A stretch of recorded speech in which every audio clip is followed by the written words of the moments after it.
عقب سيطرة الجيش على كامل الخرطوم بحري، كشفت الممارسات الوحشية لقوات الدعم السريع، سجون ومعتقلات تحكي قصص أبرياء ضاقت بهم الدنيا وآثروا الرحيل دون وداع ذويهم بعد أن طالت أيام تعذيبهم. المئات كانوا يعيشون في هذه الغرف الضيقة وسط ظروف إنسانية صعبة، مشانق منصوبة، فمن لم يمت بالتعذيب مات جوعا كما يقول الأهالي. يجيبوك وين؟ السجن هنا. يجيبوك السجن هنا ده يعني برضه حتكون قاعد منسي هنا أو تحت عذاب، يعني حاجة لا تطاق يعني تخيل المبنى بحجم أقل من 200 متر يكون جواه 500 يعني مسجون.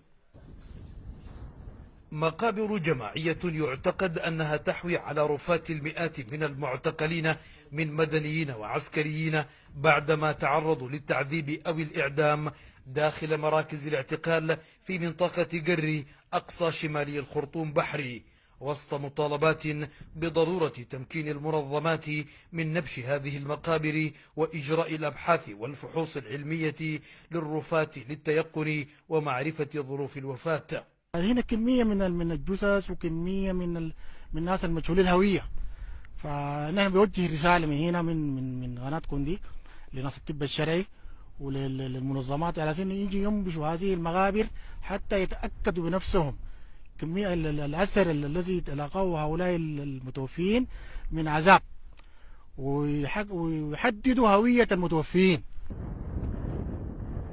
هذه المقبرة تعد الكبرى من بين المقابر التي عثر عليها خلال الحرب في السودان، وقد تكون إحدى أسوأ جرائم الحرب خلال هذا الصراع الدامي.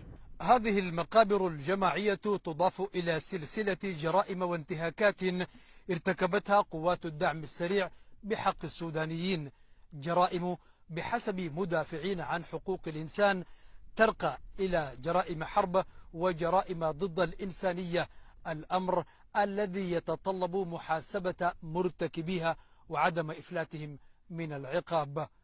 طارق التجاني، TRT عربي، منطقة قري أقصى شمالي الخرطوم بحري.